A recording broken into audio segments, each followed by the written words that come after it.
Yad Eshidina. We're happy to have you here with us today for a special Facebook Live session covering the proposed legislation for helium development projects on Navajo Nation in Arizona and New Mexico at three different sites. And we have a wonderful panel of guests with us here today. I'll start out with an introduction and just frame the panel. She'e Ethel Branston Sheh, Deepwood Whitney Michelin, Nakai Bushes Cheats, Nijani Dashache, Do Nakai Dishamala, Sezizi Dina Shah, and I'm speaking to you from Kintana. And very happy to be here. I'm the executive director of Yehao Nivo, which does business as the Navajo and Hopi Families COVID-19 Relief Fund. And our point of interest in this subject is the potential human impact of this type of development. We submitted comments to attach to the legislation that explain that a little more in depth. But essentially, the nation has been pursuing extractive development as a source of revenues for almost a century now.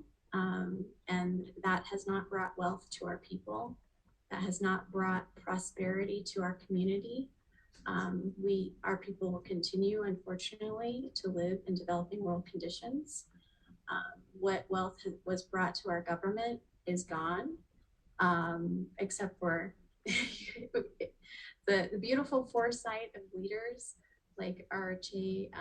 Pizza, who had the foresight to invest that money into the permanent trust fund and the master trust fund. So we do have still some of that, those revenues retained, and the ability to replace lost revenues from extractive agreements with the interest earnings from those funds.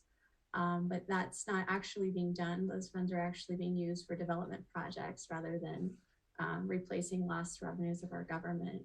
And so some of our council leadership has proposed this project, or these three projects to be exact, and are saying that we don't have enough sources of revenue to run our government. And I would say we planned for this day. Let's use those funds, those trust funds, in the way that they were intended to be used. And let's also look beyond extractive development. It has not brought running water into our families' homes, has not brought electricity to our families. Let's invest in our people. And let's ensure the health and welfare of our community, as a government should do. Typically, governments are not looking to raise revenues. The revenues that they do raise come in the form of taxation. And so, I hope that our government will think more strategically in terms of how a government normally thinks, rather than forming extractive corporations like NOG that will continue to put our community in an unsafe situation. We don't have 21st century resources. We don't have an economically prosperous government, despite the century of extractive development. Instead, what we have is disproportionate rates of cancer and asthma and many other underlying health conditions. Even diabetes can be traced back to radiation exposure.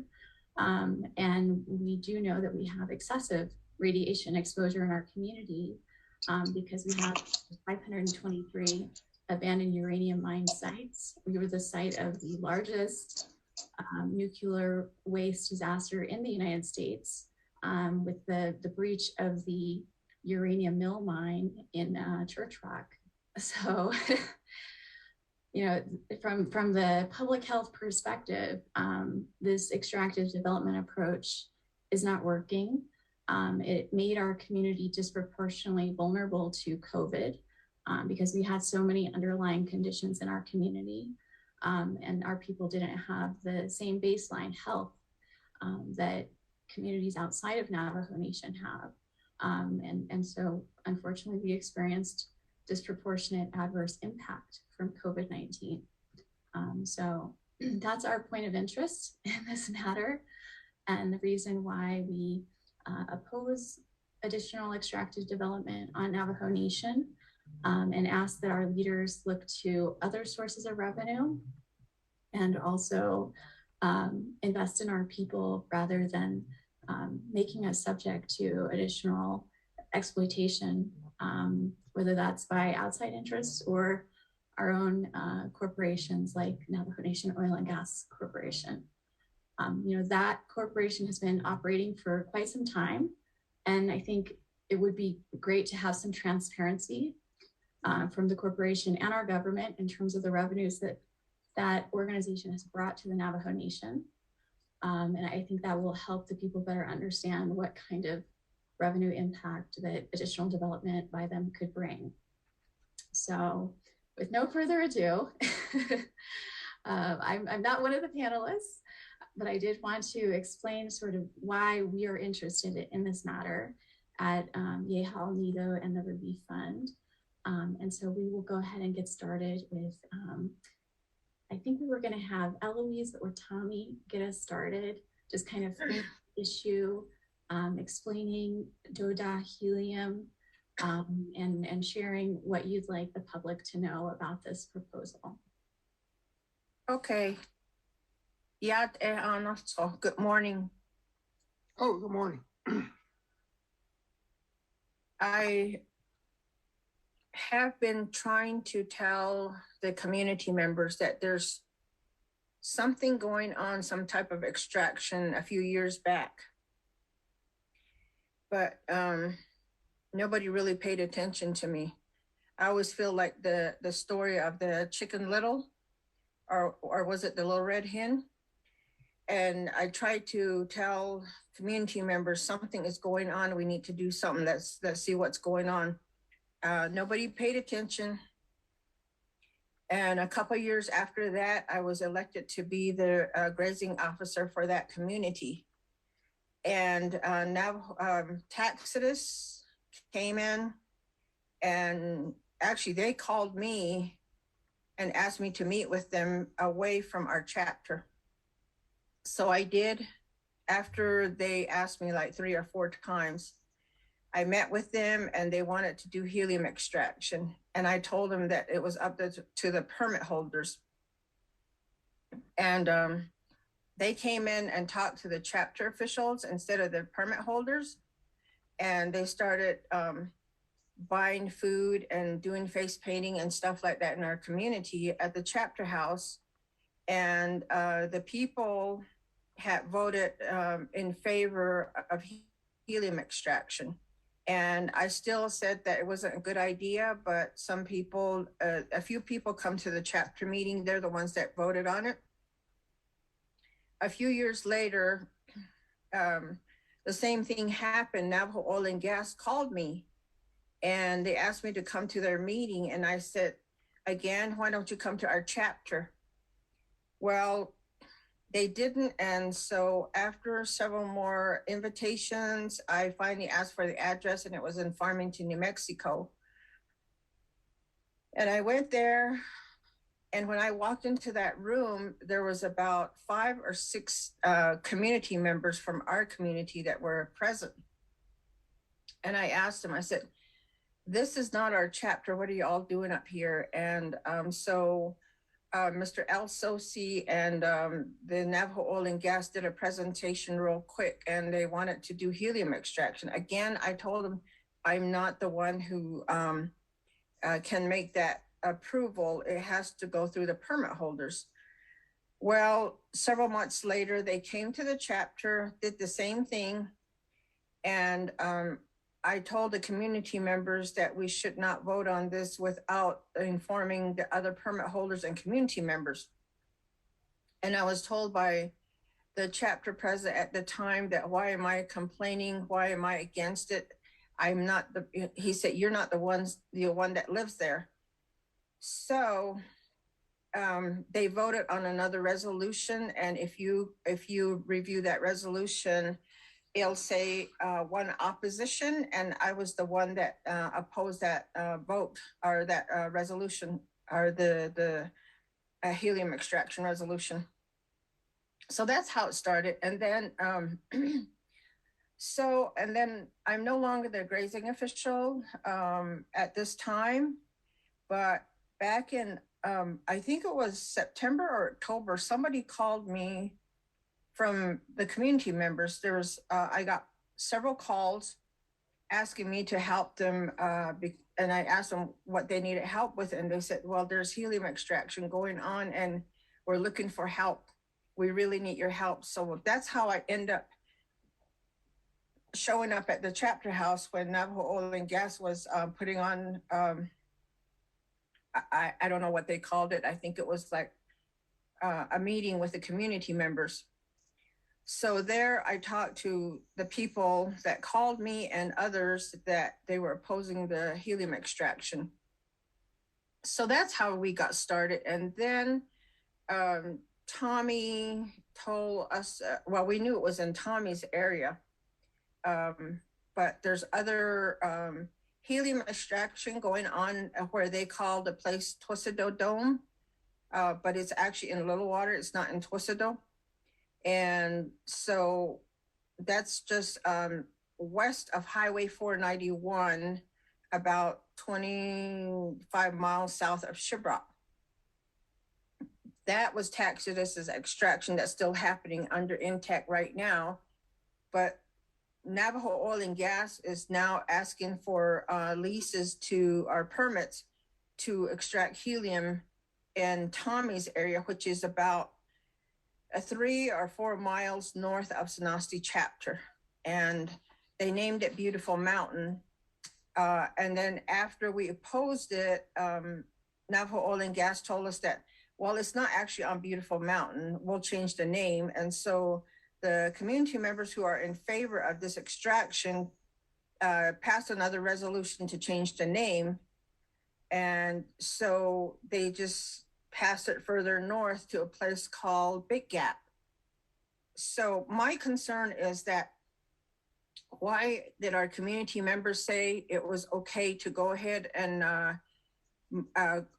let helium extraction happen, or Navajo Oil and Gas extract helium in Big Gap?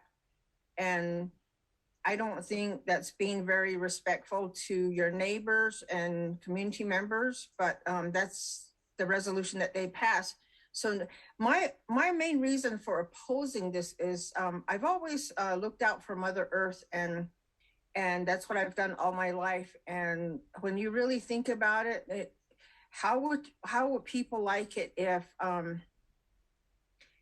if their mother was being raped, or if their mother was being drilled into? That's gotta hurt. So the way we were taught in our tradition is that we have to have respect for our mothers, and Mother Earth is our mother. And so we treat her like she's our own mother, or like our mother that gave us life. And so this Mother Earth is so precious that we can't hurt her. It makes me cry to hear people say it's okay. It makes me cry to hear people say, oh, we're gonna get a lot of money. Money is not everything. If you want money so bad, make money in a different way. Revenue for the nation can come from a different source of business, rather than drilling, hurting Mother Earth. And our sacred sites are very precious to us. And I've done this before, so I know that people will hear our cry and support us, and we just don't want our Mother Earth to be drilled into. That's the bottom line. You can talk about all these legislations, all these policies, and how we're going to get revenue and all that stuff. That's not what we're just talking about saving and protecting Mother Earth for the future down the road, when we're no longer here, that our children and grandchildren that we have not seen will at least enjoy Mother Earth just like the way we are now. So that's basically my bottom line. That's it. It's that simple. Just no to helium extraction or any type of extraction. No hurting of Mother Earth. That's all I have for right now, but I can, go into a little bit more later. Thank you. Well, I had Elouise, thank you so much for sharing that. And we do have Honorable Delegate Amber Crotty with us now. And but we'll go ahead and move on to the next presenter. And Delegate Crotty, we're just going to introduce ourselves when we do our piece of cover our piece of the agenda. So Tommy, would you like to share a little background on how you became involved with this as well, and kind of what this project, what inspires you to do what you do with Helium? Okay. First, I'd like to apologize. My computer started updating and I got kicked off and I had to go to my phone, but I'm back on my computer. Again, my name is Tommy Nakai and I'm a resident of Sanasti. I live 3 miles north of the chapter house. I live west of Indian Route 5012. The first time I just everything started about 2 or 3 months ago. We have a ceremonial ground where we have ceremonies such as Nakai, Yebiche, and fire dances, and a few of the Navajo puberty ceremonies, which is just north of us, about 150 yards north of where we live, my mom and I. And a few months back, about 2 or 3 months back, I believe it was in September, and we noticed that there were some people that were staking out the ceremony around the ceremonial ground, exactly around the ceremonial ground. And so I went down. I asked my mom. I told my mom what's going on. She told me she's uses the wheelchair and walker. She doesn't move very well. And as I remember, she wanted to go down there. So it took us like about 5 or 10 minutes to have her get in the vehicle. So we went down there. And we talked to the people that were staking out the area, and they told us that they got the okay from the Sanasti chapter house officials, Jeannie Haskell, Gerald Henderson, and Jordan Washburn, and Alonzo Coho. And they said they got the okay to stake out the area, and because they were trying to build a healing plant right there to help. They said that they were going to stake out the area and eventually have a construction going on, and all the structures were to be torn down. So I told them to remove themselves, and they did. And about a week later, I saw a couple more gentlemen down there, non-Navajos, and they were again they were around the ceremonial structures and area, and they were extracting soil. We had an auger that was extracting, so it was like 5 feet, went into the ground about 5 feet, and they were actually on the site itself, inside the structure, which is a real bad, I don't know, a lack of respect for the ground. And they were east of the main the ceremonial structure, and they were extracting soil from that area, and they have certain sacred sacrament they usually have that they put there when they have that Madat going on, and it's supposed to be a shield. And they certain Nadat ceremonies are done, and so that's what happened. And about a month later, I finally some couple more gentlemen were again there, so we went down there, and I asked them what they were doing again, and I told them and finally they said they were archaeologists doing a survey, and at the time they said that they said that there's a ceremonial. It looks like there was a ceremonial ground right there, and there were a lot of anasada activity, not within the boundaries of the ceremonial ground, but around the ceremonial area. And the first time that happened, I did contact the official, Jeannie Haskey, and I had a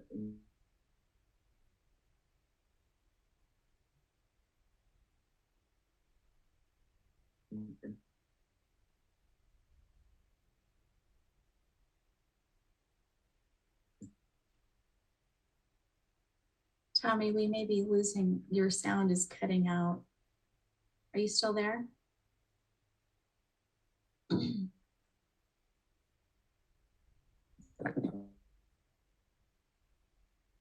I think we're losing Tommy, but Tommy, we'll come back to you when we get further down the agenda. I think maybe the reception is not good right now. Okay, so that's a little background from the Doda Helium organizers.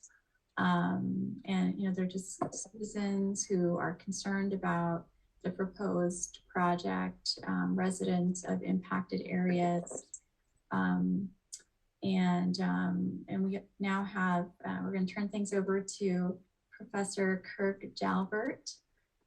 He's a PhD and assistant professor at the School for the Future of Innovation and Society at Arizona State University.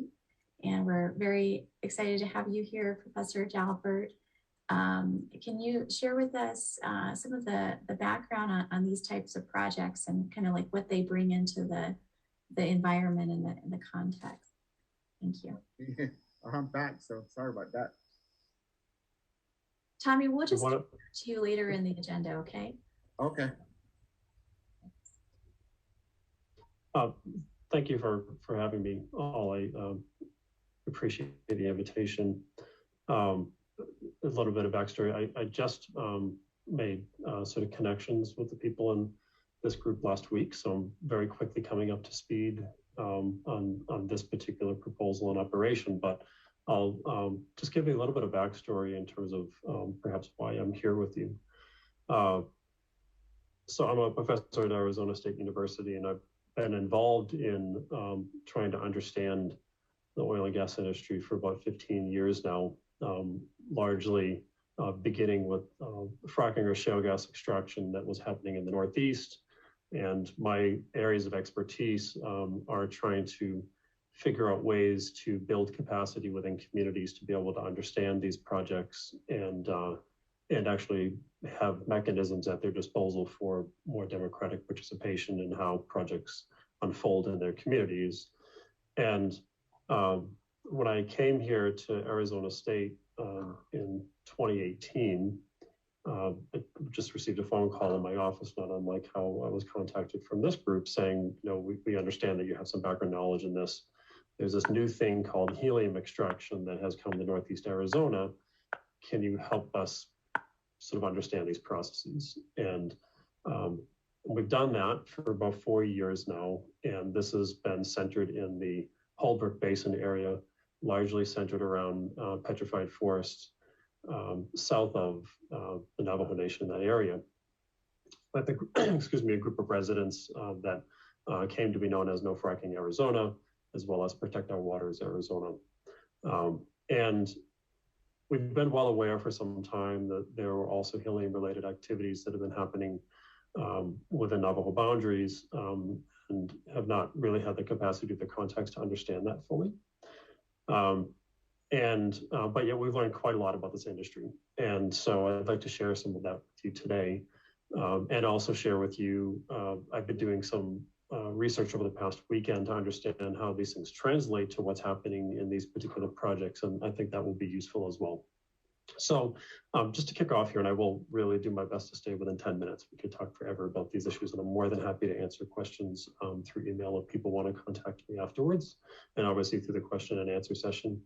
But there's three major areas that are proposed for development, right? We have Porcupine Dome, Beautiful Mountain or Big Gap, and then the Tohatchee Wash area, correct? And just to give you a rundown of the scale of what we're seeing in these permit requests, Porcupine is about 83 well pads that are proposed at depths of about 6,000 feet. And what they have found in historical wells in those locations are helium, oil, and methane, natural gas. In Big Gap, it's about 53 wells at depths of about 3,500 to 5,200 feet, and that's primarily oil and methane, not a whole lot of helium that's come out of historical wells in those sites. And then with Tohatchee Wash, about 64 well pads are proposed at depths of about 3,000 to 5,000 feet, and that is oil, methane, helium, and condensate. Condensate are other kinds of hydrocarbon gases like ethane and butane that also have market value. So this seems to be the depths and the numbers of the pads and what appears to be of value to those who want to move this project forward. Now, I've been asked to come and talk about environmental impacts. And the one thing that I think is really important to understand is that when we talk about oil and gas extraction, you need to account for the, the holistic picture, right? Not just what happens at the well pad. There is a lot of other activities that happen related to extraction. And the first thing that one will likely see is in the exploration phase and sort of determining where well pads will go is seismic testing. And I'm going to bullet all of these things with the fact that they have impacts individually and then collectively. With seismic testing, this is when you see thumper trucks or sometimes firing holes to be able to understand the geological formations and where they want to drill. These have impacts unto themselves in terms of land disturbances from the trucks themselves, as well as noise, vibrations. When you get to the drilling process and once they determine the wells, most of what we have seen so far in the helium extraction industry has been through conventional drilling processes, which means it's a straight hole down to whatever depth they're trying to achieve. And either the gas comes up naturally, or what happens is there's stimulation techniques in which they would inject water and acids, hydrochloric acids at small percentages, but other kinds of things like drilling muds and other chemicals, honestly, too, that we're actually trying to obtain some paperwork on that give us some clues that there's other things that are going down the well holes besides just water and acids. And the purpose of the acids, a lot of these formations that they're trying to extract helium from are limestone, and so the acid interacts with that, dissolves the formation, and then the gases come up. But one of the interesting things that I have found in looking at the language around the environmental impact assessments on these permits or requests to drill, and I'll just direct quote this, directional drilling may be used in certain acreage due to terrain, houses, and development needs, and horizontal drilling can expose more of a reservoir.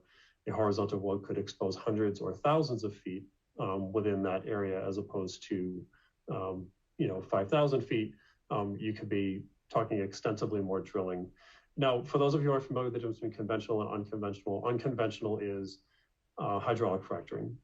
And so it seems as though they're leaving the door open to the possibility of doing a larger scale operation on some of these sites, which would involve a lot more water use, larger well pads and bigger rigs. Now, in terms of the actual land impact, for a conventional well pad, you're talking about 2¼ to 2½ acres in their proposal that they would need to be able to have all the operations. And that's for a conventional well. With unconventional wells that are larger operations, those can get much larger. In the shale gas industry, we see those pads go anywhere from 5 to 7 acres per pad, and they would put multiple wellheads on that pad, which the directional drilling would go out in various locations underneath features that are not necessarily on the well pad. So it's not straight down. It might go under homes, it might go under mountains, formations, whatever it may be. And those horizontal directional drilling operations, longest one I've seen has actually been 2 miles, which is really extreme. But I don't think that you'd likely see something of that magnitude here in terms of how far it might reach out from the pad. So these are underground related impacts. But things that are likely to happen at the surface, these permit requests are explicitly saying that they want to use pits or lined pits on the surface to be able to take the produced fluids that come back out and dehydrate them or evaporate them on the surface. This is a significant air pollution issue because along with the fact that these have other hydrocarbons that are coming up and not just helium, there's residual hydrocarbons in that produced fluid, even though they try and strip out as much oil and methane as they can for the sake of being able to put that to markets. There's evaporation. Any additional chemicals they might use in this process will evaporate as well. And for those of you who have paid attention to the fracking, industry, one of the things that neighboring landowners frequently complain about is headaches, nosebleeds, and these kinds of things, and that's because of those evaporation processes. I should also say that there's a lot we do not know about this industry because it's a new thing. This helium extraction industry is a new thing. And so what I'm saying is things that we could see, but I don't know yet to what extent we'll see the variety of the impacts that I'm talking about.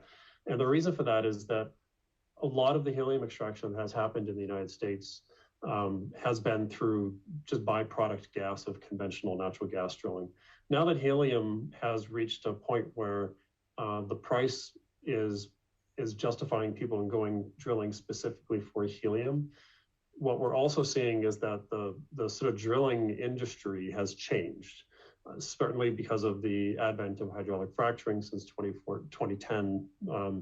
And we think that some of those processes and techniques are getting ported over to the way that helium is going to get extracted. And so there's a little bit of a hybridization that's happening that really remains to be seen. Other things that are worth noting, they explicitly state in these permits that additional hydrocarbons that they may not collect, natural gas in particular, or other condensates may be flared on site. So these are the flaring stacks that can create light pollution and noise pollution. I need to go on Google and search for well pad flaring. And some of you may have seen these in well pads that are already in that part of the state and on the nation. So now what comes out of the well? Significant brine. In other words, the stuff that comes up may be very salty. These are salt, high salt content formations, and they need to do something with all of this brine.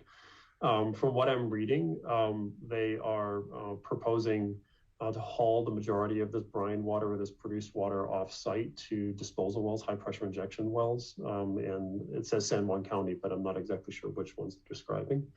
But there will be other kinds of surface disturbances that are going to create habitat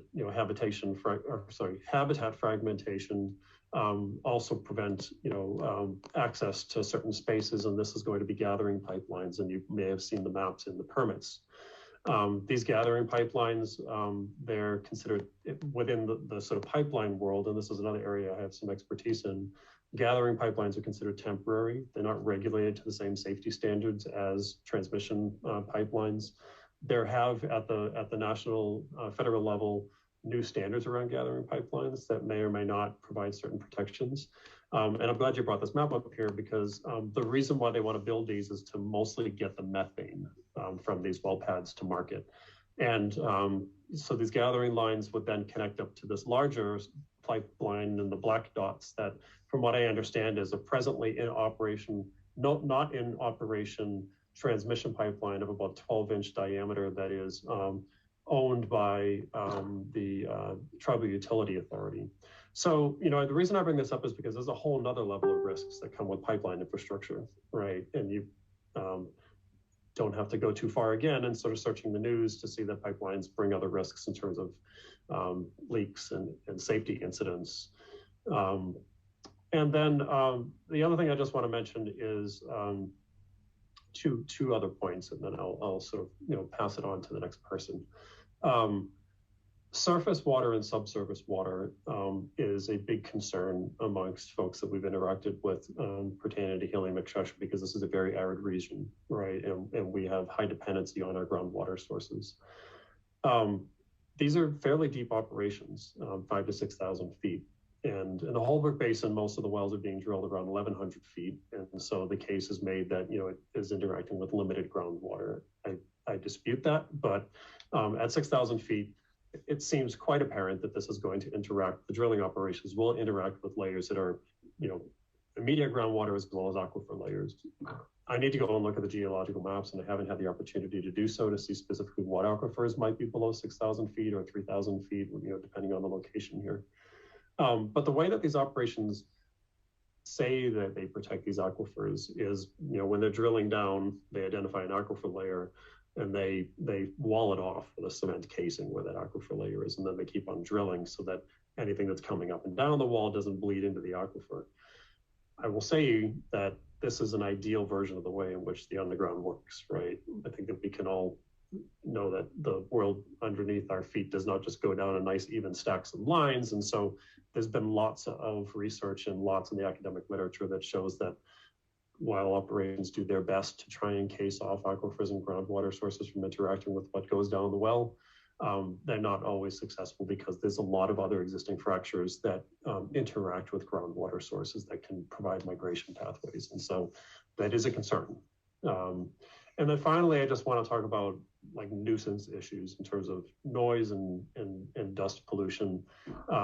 You probably, I was on a call this morning earlier today that was happening, and you probably heard that these operations during drilling, which will last, a month or more, are 24/7 operations. And it says 25 trucks per day coming to these sites. I would wager that is probably higher than that. And then that's during the sort of construction and drilling process, and then it might reduce down to say 2 or 3 trucks a day to bring all the condensate and other stuff off the site that's coming up. But that brings a whole other level of hazards. You're talking noise, dust particles, lots of diesel traffic that's going to be passing through these communities, diesel generators. Some sites, you'll see that there's proposals for electrical lines to be able to operate equipment on site, but it's frequently the case that things operate on diesel as well. There are concerns around hydrogen sulfide, because this is a wet gas region. You may have heard that this morning. These are not, one of the things that I frequently, I think it kind of passed over is that, at 25 or more trucks a day for months on end on roads that are not necessarily being maintained or may not be brought back to prior condition, this can really add a lot of heavy burden to communities that don't have good road infrastructure. And on top of that, there's been significant increase in traffic accidents in areas that see oil and gas extraction because of all of the addition. And for any place that's doing agriculture, and I don't know in your area, but the major dust plumes that can be created can decrease agricultural yield because the dust covers plants. We've seen this up in the Bakken Shale in North Dakota. And so, I'll just leave it at there, and I'm happy to answer questions. The last thing I just want to say is that, there was lots of conversation on the sort of public meeting earlier today around the many sort of environmental reviews and levels that this will have to go to or through before there's any kind of a final approval.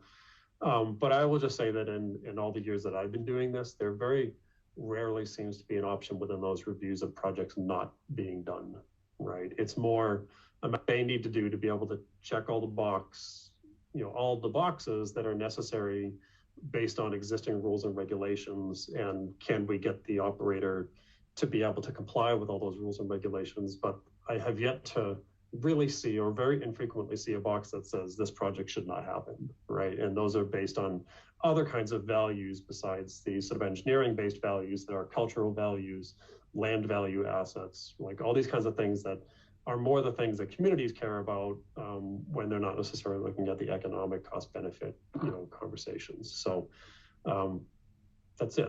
I'm happy to share more. Okay, well, thanks so much, Professor Jalbert. I will concur.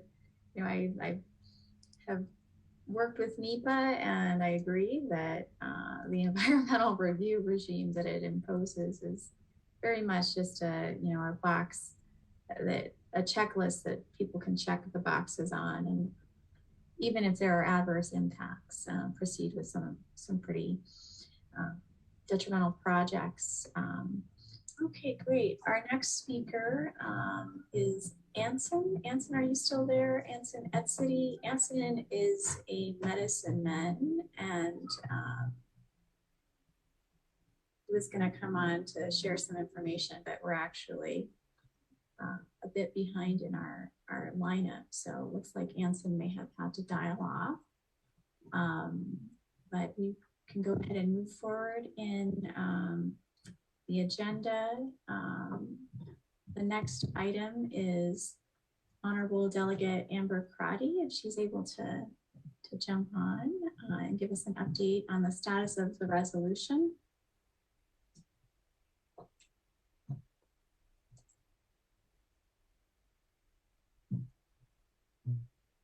And it doesn't look like she's able to jump on at this time. We have Lene Bitsui, may be able to dial on as well. And Lene's going to talk a little bit about the Mother Earth Protectors March that happened on January 27th. Lene, are you able to join? Oh, you're on mute, Lene. Sorry about that. Hi, everybody. Lene Bitsui and share. Kita chini and schnitzo ni bashishtin, turachini da shake ani da chanela. I actually just wanted to come on.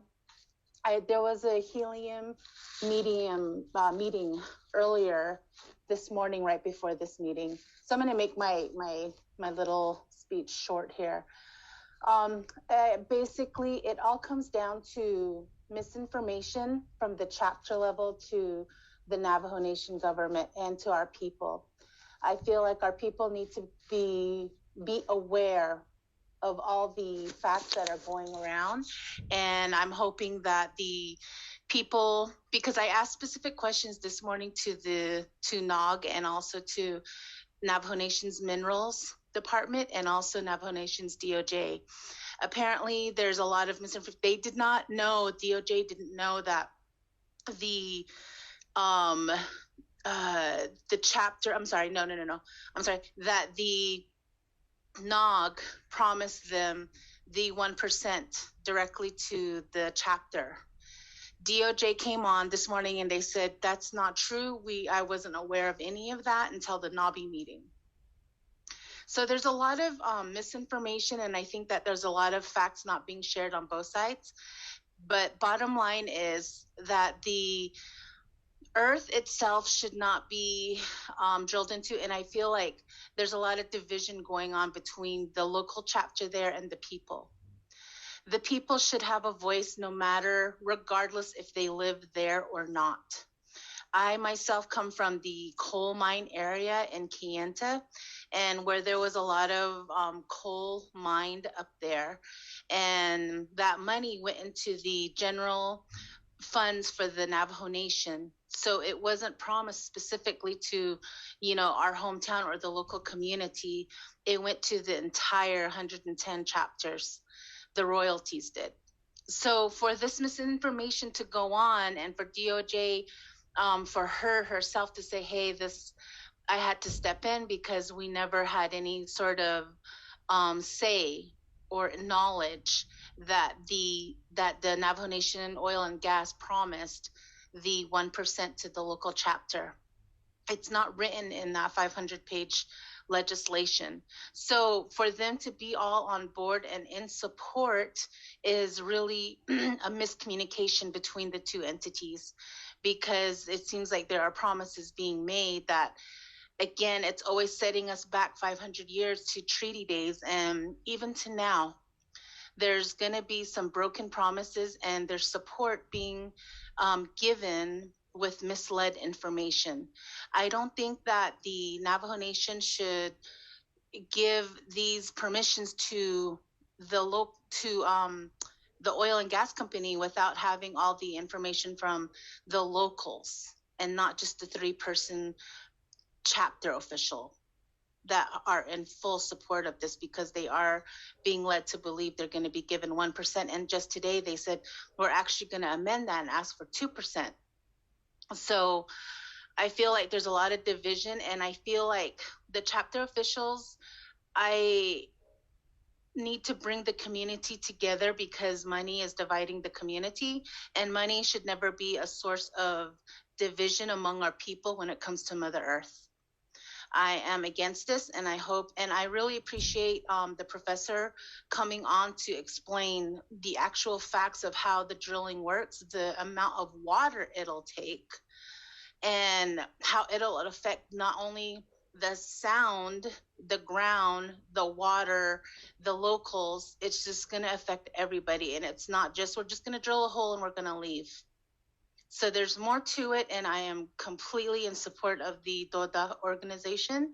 And I hope that all people will, our people across Donetka and the world over, will understand and say, hey, these are the facts, because there's Navajo Nation Council is under the impression of this, and then the community is under the impression of that. So there's really no facts, and especially with the current drilling that's going on between the Canadian company and with the local Navajo Nation, not oil and gas, but Intech. They are definitely drilling there, and they confirmed that it's been since the 50s, and it's a grandfathered agreement that they agreed to back then. But with this one, Navajo Nation has a say in it. So it just seems like there's a lot of misleading information, but I don't think that they should even begin to discuss this until they get all the facts and more studies can be made. And I really appreciate the professor and everybody that's been on here to include information that's factual that our people need as Dene. And I think that we all should have a voice. I think that this is our time, because up at Peabody, we've had a lot of our people displaced. We had a lot of our people that were forcibly removed.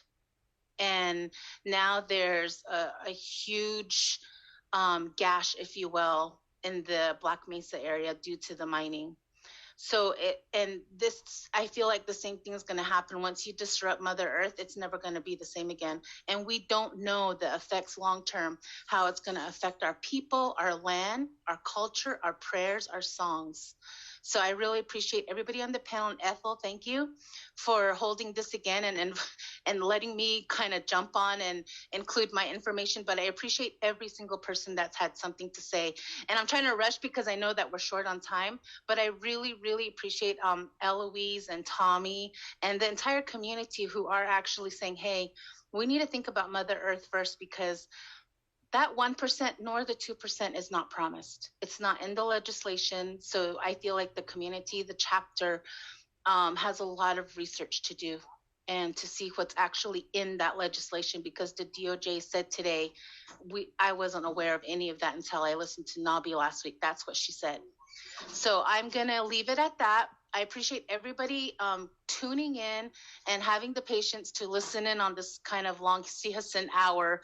But I really appreciate it, because we need this outlet for our people to understand what's going on, and to have experts like Mr. Kirk there come on and say, hey, this is what's, and also medicine men and the locals who actually live just within feet of these proposed operations. So, but again, thank you everybody, and have a good day, and tota to drilling for the sake of helium or the sake of money.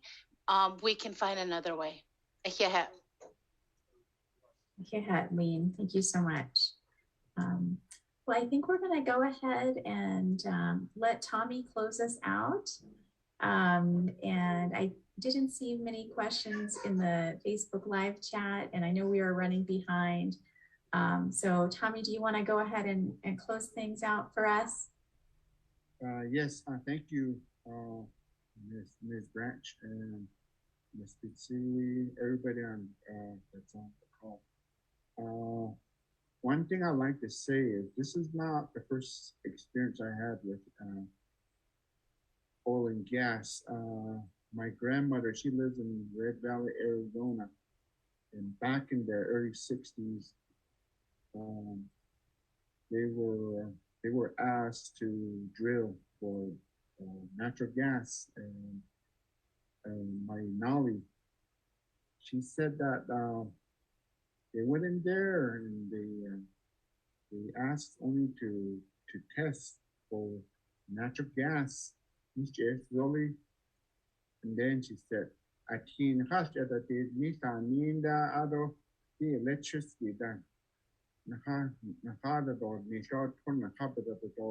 She says that. She said that, and she used to say, "Oh, answer W, Jidla, oh, da, Jidla, oh, as 20 years out, the horse chomp.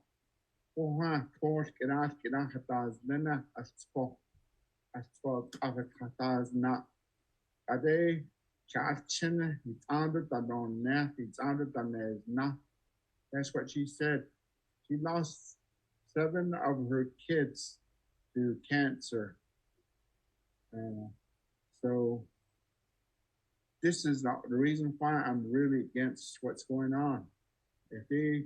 And I already knew that they were saying that it just confirmed that I was on the earlier call with the Navajo Nation.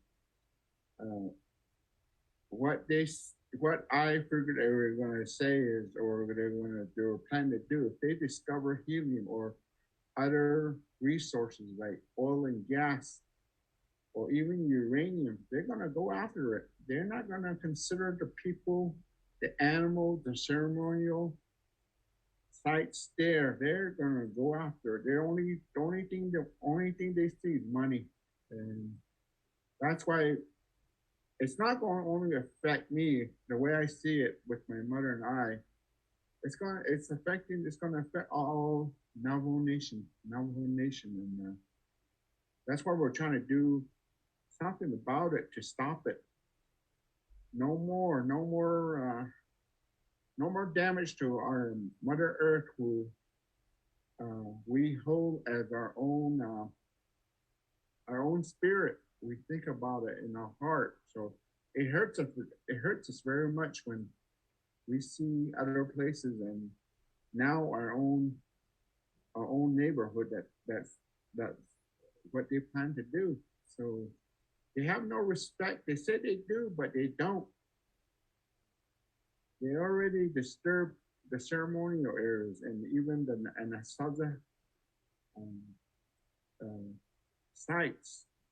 So they're letting them do that. They're letting them, especially Navajo oil and gas. Supposedly they're the Navajo Nation Enterprise.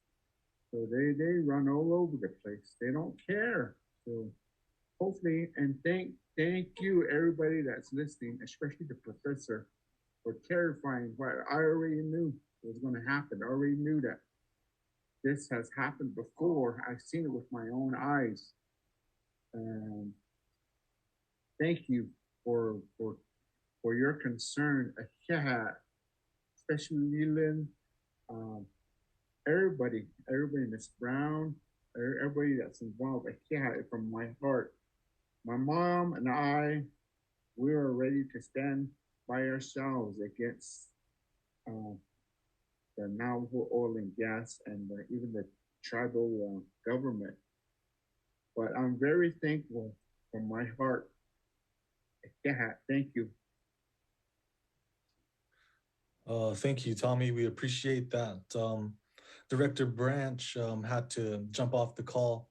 So before we close it up, I wanted to see if Honorable Delegate Amber Crotty is available to give us a little update on the legislation. Oh, yeah, thanks. Yes, this is Delegate Crotty. Here on Inishla, the Lagana Basis team, Deputy Legislative, the Lagana Bishamillis, Tohatsui, Vietnam Shah, and on the Navajo Nation Council, I represent Sweet Springs, Two Great Hills, Polina, Sanasti, Red Valley, Cove, Gabia, and Papato. And in this conversation with the legislation, we did table at the Navajo Nation Council and directed our Navajo Nation Department of Justice to assist the chapter to develop a community funding plan, which will incorporate what has been promised so far by the company in negotiation with the chapter, and in those efforts to also negotiate what are some of the concerns that are being raised by community members and how the corporation as a Navajo Nation owned entity can remediate or make sure that those community concerns are addressed. With that being said, in terms of this legislation, it does need to go back to the council. Today we had a first of a handful of community conversations with Navajo Nation programs in terms of how the legislation was developed, who had the authority to review the operating agreements and how it went before council and the committees. And now we're in the part to make amendments and also conferring with Navajo Nation law in terms of the rights of the grazing permittees and making sure that accurate information is presented to the community. So with that in mind, it takes a lot of work. So I want to appreciate the opportunity to speak on this panel. And for those who were able to call in earlier today, this discussion has a lot of areas that we need to develop as a nation in terms of how we move forward with our energy policy, in terms of how communities' concerns are incorporated into some of these agreements, and most importantly, then the conversation in terms of transitioning and what our economy will look like as there's other opportunities in terms of providing revenue not only to the Navajo Nation general funds, but to the chapters, and as we now know, the opportunity to provide direct assistance to our people. And so I have heard some of the comments and concerns on this panel, and my hope is that then we can provide some more or improve our transparency so individuals can look at how the Navajo Nation collects its revenue, where that revenue is spent, and that is through our general funds. That process for our next fiscal year does start soon, and that also means that's all how we fund the different branches on Navajo Nations, the chapters, the senior centers, scholarship funding. And so I think we need to continue to have dialogue in terms of if we want to improve those services, where are other revenue streams that we can identify and collaborate with to assist Navajo Nation. Areas that we've been talking to is how, like another enterprise and a development corporation, they've expanded their reach and now do federal contracting and are able to provide additional resources to Navajo Nation. We also will be working with the Navajo Nation newly hired economists to look at what are some of these business linkages on the ground, and also just in terms of creating more opportunity for our Navajo entrepreneurs, and really look at is the role of government effective?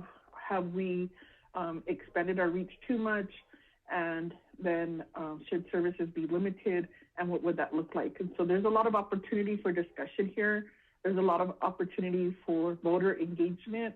And so I'll encourage anyone who's listening to this call to first and foremost register to vote so that you can have that active voice in your community, either at the chapter level or at the county level, and also in terms of just continue to educate yourself and create a safe space for dialogue.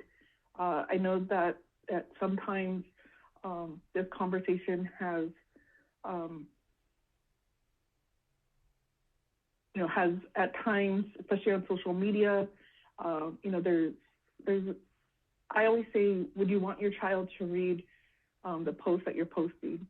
And so in that conversation, we want to make sure that we're creating a safe space to have this dialogue and recognize that we will not all agree on all of the issues, but that there's critical questions that need to be answered, which includes the health impact study.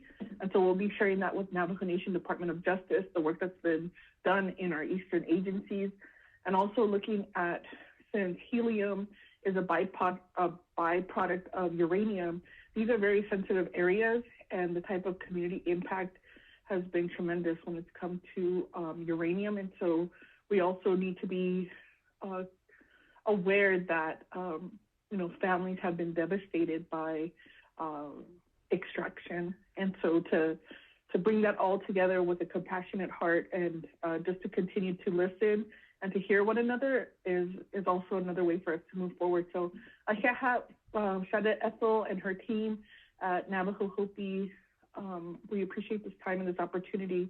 So Shiaj, let me know if there's any other questions or concerns in the chat, and I appreciate the opportunity. Yeah, Delegate Crotty, we appreciate that update.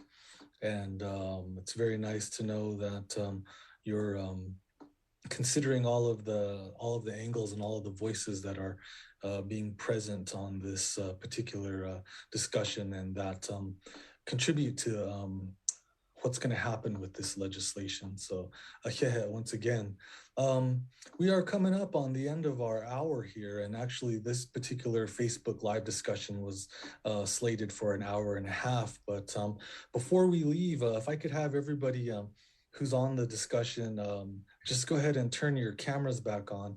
That would be great. But real quick, can I have everybody just give some final closing words? And if we could just limit this to probably about a minute, that would be great. And I'm going to go ahead and start with Elouise. I just want to say thank you to Kirk, Amber, Lene, Leland, Tommy, Mahio, Ethel. Thank you very, very much. We need to get the word out to the people, not only just to get the word out, but for their own safety, for the safety of Mother Earth. And again, money is not everything. We really need to protect Mother Earth. We want to be true protectors of Mother Earth. We need to take care of our water. We don't want our water to be contaminated. Just east of the Tacitus extraction right now, where they're extracting helium, our water table is contaminated, and so we don't want that to happen further west. So we just want to make sure that everybody is safe. Again, down the road, I just want to make sure that our future generations are safe, make sure that they enjoy the water, the earth, just everything. That's the bottom line, is protect Mother Earth. We don't want Mother Earth disturbed. No matter how many millions of dollars that Navajo Oil and Gas is offering, I'm going to say no, and I'm going to stand by my Yaj Tommy and Shomasando Lena, which is Tommy's mom. And I know how it is when they're in your, when your area is being disturbed, like what happened in the past in 2006 with Dota Desert Rock. That's what they tried to do. And people laughed in our face saying that, oh, it's just Elouise Brown and her family. You're going to be sitting here crying within the next 30 years, saying no to Desert Rock, and you'll see the power plant right in your front yard. Well, guess what? With 2.5 years, we killed that power plant, and I'm so glad we did that. And we want to make sure that we did that because we were protecting Mother Earth and the water and everything else on our planet. Not only us humans, but also the critters that are out in the environment. The trees, the rocks, everything. We just want to protect everything. That's the way we were raised. We're one as a whole with Mother Earth and all the environment, including the sky and everything. So that's the reason why I do this. And I really appreciate you guys helping us get the word out. And we'll continue to do this. And I want to appreciate Amber, our council delegate, for being a part of, you know, this discussion and the previous discussion that we just had. My son Amber, Lene, for getting the word out, and Ethel, and just everybody. I want to thank you, and I want to continue working with Kirk. And thank you very much. Yeah, we appreciate those words. And yes, very, very important insights in terms of what's going into this particular topic. Professor Jalbert, can you give us some closing comments, please? Sure. Yeah. Again, I really appreciate being invited to this space. I bring a kind of expertise, but I want to just honor and respect that everybody who's been on this call today brings other kinds of expertise that are just as important to these conversations, more important, I would say, in terms of the ways in which a project like this should be decided in terms of whether or not it should go forward, right? It shouldn't be decided based on the technical dimensions of oil and gas extraction. You know, that being said, I will say that, you know, when I read these documents and hear the testimony from this morning that the wells that are proposed are likely to have a lifespan of 5 to 7 years maximum. And then from what I see frequently, operators claim that the percentage of helium that they're going to get out of the well is what happened to have been the maximum number out of a well at some point. But the reality is that the concentrations of these, valuable gases are likely to be much lower. It starts to change the equation, right, in terms of whether or not it's worth pursuing something that is likely to have short-term gains of lesser value than what's proposed for what are likely to be durational and long-term impacts. Thank you, Professor Jalbert. We appreciate that. Lene, can we get some closing comments? Oh, yeah. I just am in full support of not drilling and having facts. I think that this has been a very one-sided legislation. And I think that, people like Mr. Jalbert there brings valuable information on the scientific side, and also mending that with the cultural aspects of who we are as a people. I think that, having facts from all sides, scientifically and culturally speaking, is very important for our people.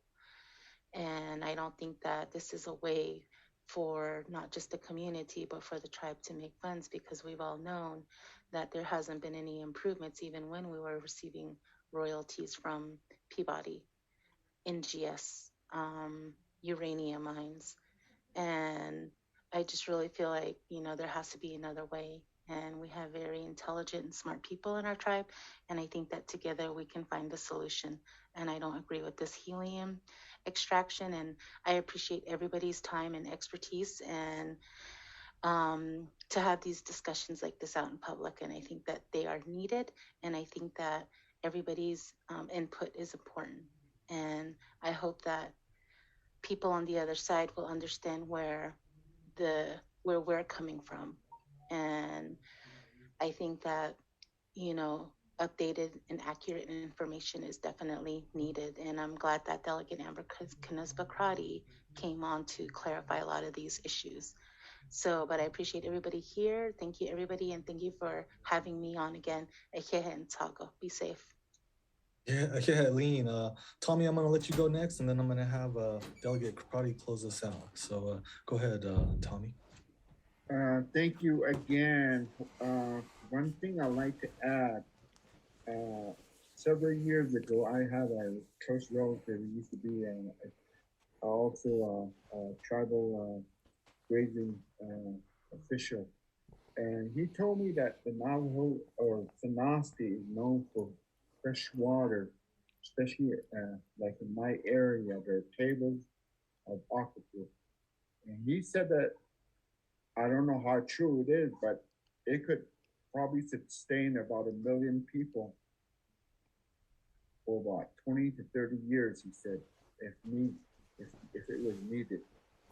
And that was about 15 to 20 years ago that he told me that. It becomes very important because we are in a drought, and our tribal leaders need to take a look at that, and they need to preserve some of all the fresh water that we have instead of allowing these oil companies to potentially destroy and contaminate those aquifers. Again, I'd like to say thank you to everybody, especially Ms. Crotty, for giving us a lot of information. And I do greatly appreciate that. So, and again, I'd like to thank Elouise Brown.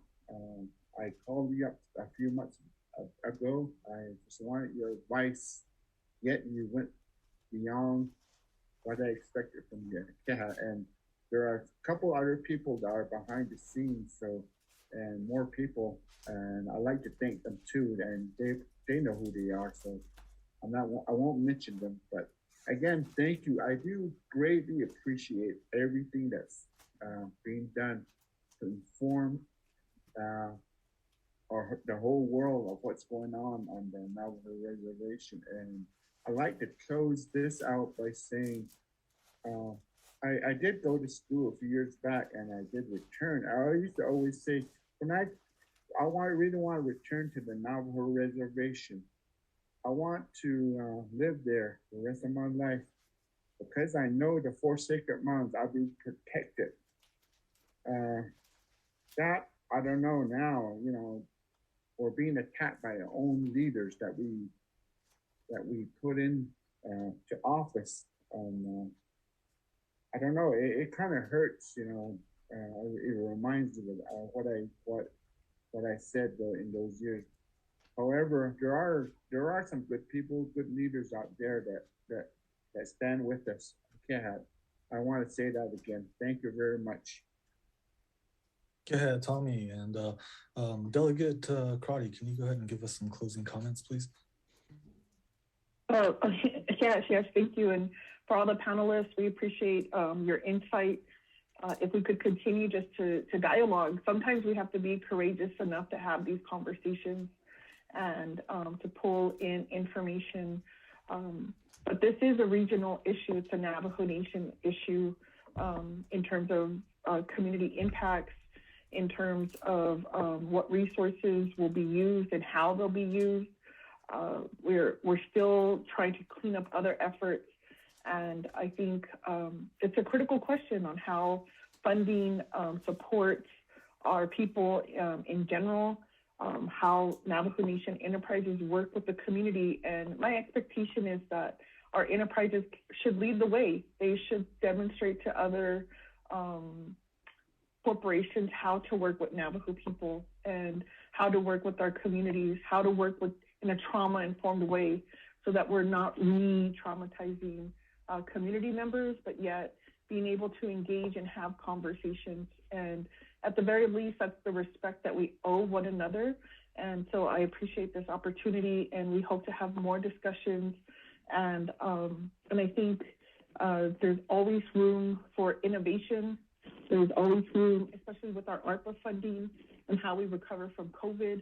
We have the opportunity in terms of leadership to really fund either nonprofit organizations who are doing the direct work, different types of economic development opportunities. We talked about broadband and what that could bring so that individuals have access and start their own business or being able to go on school.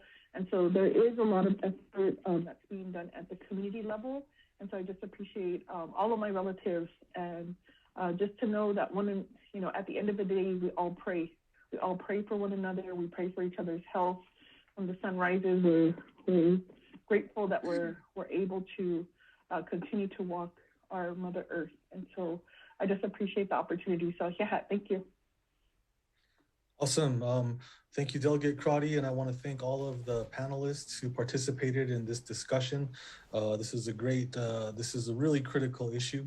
And as this issue is so important to us and our people, sometimes we feel very impassioned about our points of view, which is great. So let's always continue to move forward and respect each other's voices, especially as we look into certain issues like this one, which seems to be very critical. So, and we'll talk again. So thank you guys. Thank you.